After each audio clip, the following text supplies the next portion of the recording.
All right, so I'm a 27-year-old Canadian guy who, in 2006, was looking for some experience just out of university, and ended up finding a way that I thought that I could help. So I went to Africa, where I was working with a project called the Rwanda Initiative. And during that time, I met someone, and we came up with this idea to start something called the Burundi Film Center. Essentially, it's a school that trains youth, aged 18 to 25, the basics of film, how to produce short films. Now, our goal with this was just to try to leave something behind after we left that would be lasting. The idea was knowledge. We thought that this project, even though we had no funding, it was just some volunteers who went over there with their own cameras. We thought this was something that would really last after we left, if we weren't able to come back, which we hoped we would.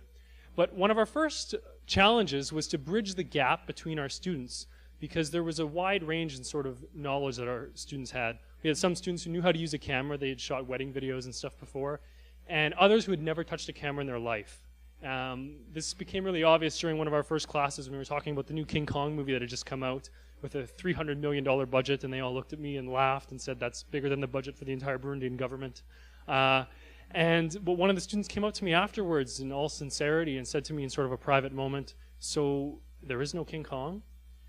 And it was a big reality check for me about a lot of the work that we had to do about getting them to tell their own stories, because they really did have some amazing stories to tell. Some of the scripts that we got, they dealt with issues that we didn't really expect. We thought that they would deal with things like the ethnic conflict happening between Hutus and Tutsis.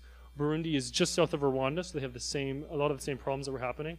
But they wanted to deal with a lot of serious issues, things like rape and AIDS, and also some really beautiful coming-of-age stories, and some other stories about just wanting to leave Africa.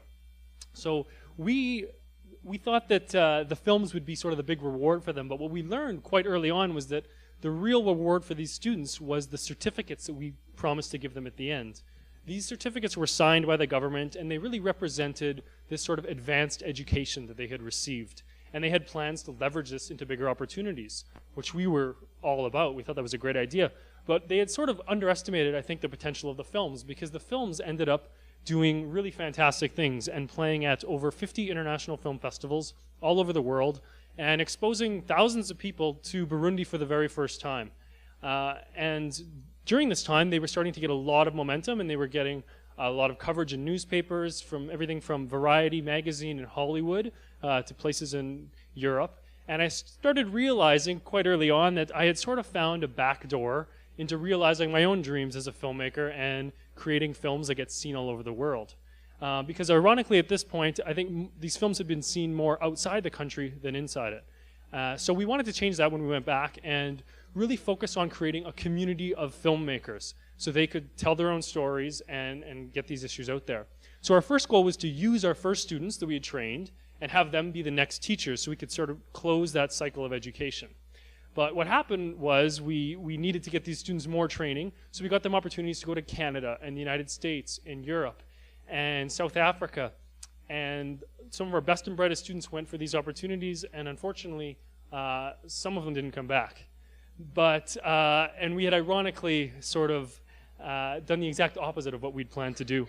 But this was the model that we had developed of how we were going to get this center going, and we're still doing it now. The idea is we start with training, and we focus on all the basics, how to write films, how to do scripts, shoot, and everything. Then once we get the films finished, you'll see here in phase 2 at the top right-hand corner, we get those films shown in festivals around the world.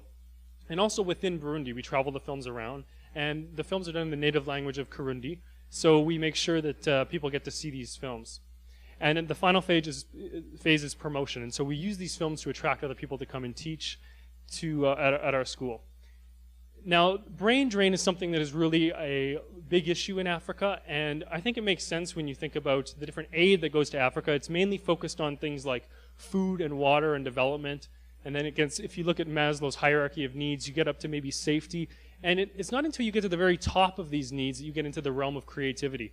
But I think if I can leave you guys with anything, that is something that I think we can focus on, and there's a great opportunity there for people like us to go over there and help them realize these dreams, because that's how we can sort of plug the hole that a lot of people are leaving Africa, because once they have these basic needs taken care of, they feel like they can't stick around to realize their dreams. And so we're trying to change that in our own little way. And so I encourage all of you, whether it's sports, whether it's fashion or philosophy, follow whatever you're good at, wherever it takes you. Unless you're already in Africa, then please stick around, because I think good things are starting to happen. Thank you.